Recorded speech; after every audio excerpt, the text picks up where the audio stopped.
Good morning, dear students. Welcome to SBL Memorial Academy YouTube platform. How are you? I hope you are all fit and fine. Today is our video for class 9th. Subject SST Part Geography. Chapter 1st India Size and Locations. ये geography part का chapter first India की जो size है और location है उसके बारे में हम इस चैप्टर के अंदर पढ़ेंगे। लास्ट क्लास में हमने थोड़ा बहुत पढ़ा था इस चैप्टर में। आज हम उसी को कंटिन्यू करते हैं। पेज नंबर 2 पे आ जाइए। पेज नंबर 2 पे हम पढ़ेंगे पैराग्राफ 3 से। कहाँ से पढ़ेंगे? पैराग्राफ 3 से। यहाँ से पढ़ेंगे हम लुक एट फिगर से।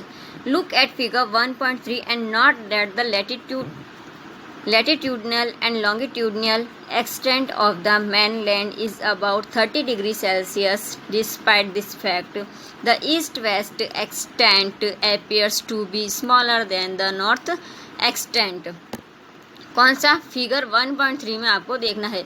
ये फिगर 1.3 यहाँ पर नज़र आएगा आपको नेक्स्ट पेज के ऊपर, जो मैप है इंडिया का। ठीक है, कि अक्षांश लैटिट्यूड और लॉन्गिट्यूड यानी कि अक्षांश और देशांतर का जो विस्तार है लगभग कितना है?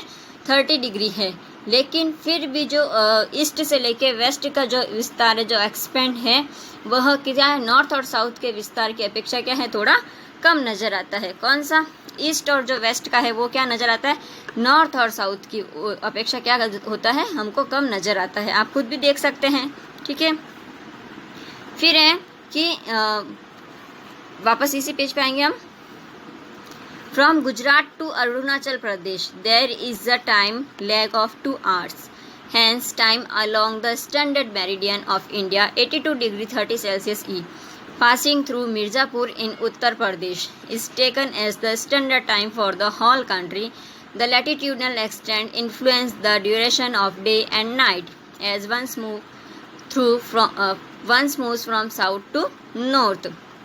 गुजरात से अरुणाचल प्रदेश का जो कौन सा टाइम है, वहाँ का जो स्टैंडर्ड मेरिडियन टाइम है यानी कि जो स्थानीय समय है, उसमें क्या है? 2 घंटे का अंतर है। कहाँ से?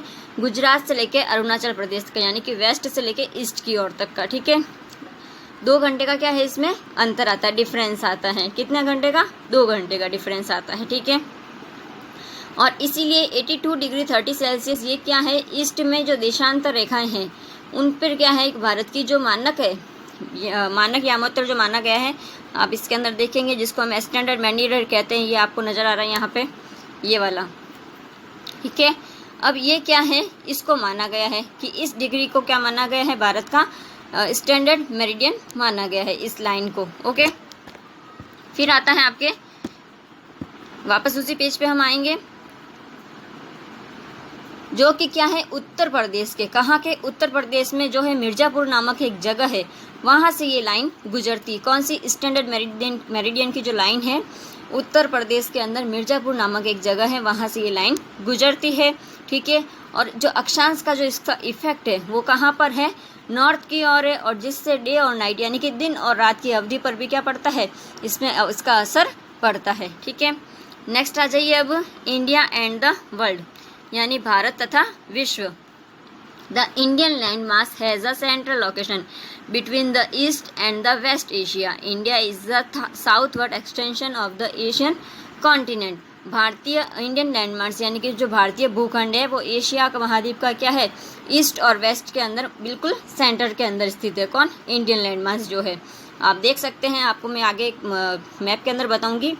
फिर है जो भारतीय जो लैंड मैंस है यानी कि जो भारतीय भूभाग है वो एशिया महाद्वीप का जो हमारा एशिया है कॉन्टिनेंट, उसका क्या है? ये southward extension of the Asian continent, यानी कि ये जो भारतीय भूभाग है एशिया महाद्वीप का, ये क्या है? दक्षिण के अंदर एक्सपेंडेड यानी कि दक्षिण के अंदर फैला हुआ है। Okay, the trans Indian ocean routes which content the countries of Europe in the east and the countries of east India provide a strategical central location to India. Not that the Deccan Peninsula protrudes into the Indian Oceans. अब क्या है? हिंद महासागर में जो waste के अंदर जो यूरोपीय देश हैं और यूरोपीय और जो ईस्ट के अंदर जो एशियाई देश है उनको क्या करता है? ये मिलाता है। हिंद महासागर जो है वो क्या करता है? पश्चिम से तो यूरोपीय देशों को और पूर्व से एशियाई देशों को क्या करता है? मिलाता है। और भारत की जो सेंटर वाली जो स्थिति है उसको वो प्रदान करता कि ये भारत में बीच में है। ठीक है, अब हम देखते हैं कि जो डेक्कन प्लेटो यानी कि जो दक्षिण का जो पठार है हिंद महासागर के अंदर, वो क्या है, ऊपर तक फैला हुआ है।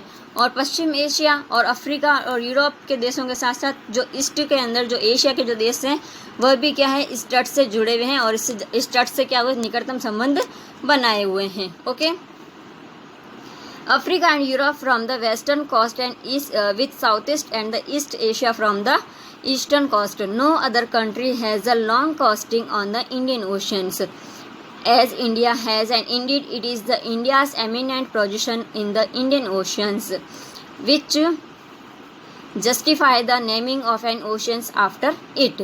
अब क्या है, मैंने अभी आपको बताया कि हिंद महासागर में जो किसी भी देश की तटीय सीमा पर किसी भी देश की जो बॉर्डर है वो सीमा भारत के जैसी नहीं है। ठीक है, भारत की ये क्या बहुत ही इंपॉर्टेंट सिचुएशन है, जिसका एक कारण क्या है, महासागर का नाम इसके नाम पर ही रखा गया, हिंद महासागर इसी के नाम पर रखा गया है। ठीक है, अब नेक्स्ट आता है आपके ये मैप आता है, इंडिया का मैप है। ये इंडिया की बता रखा है कि कितना एक्सपेंडेड है, नॉर्थ से लेके साउथ की तरफ और ईस्ट से लेके वेस्ट की तरफ ये कितना एक्सपेंडेड है। फिर नेक्स्ट आता है ये आपके India and international highway of trade and commerce. ये हम आपसे नेक्स्ट क्लास के अंदर डिस्कस करेंगे। Have a nice day, thank you.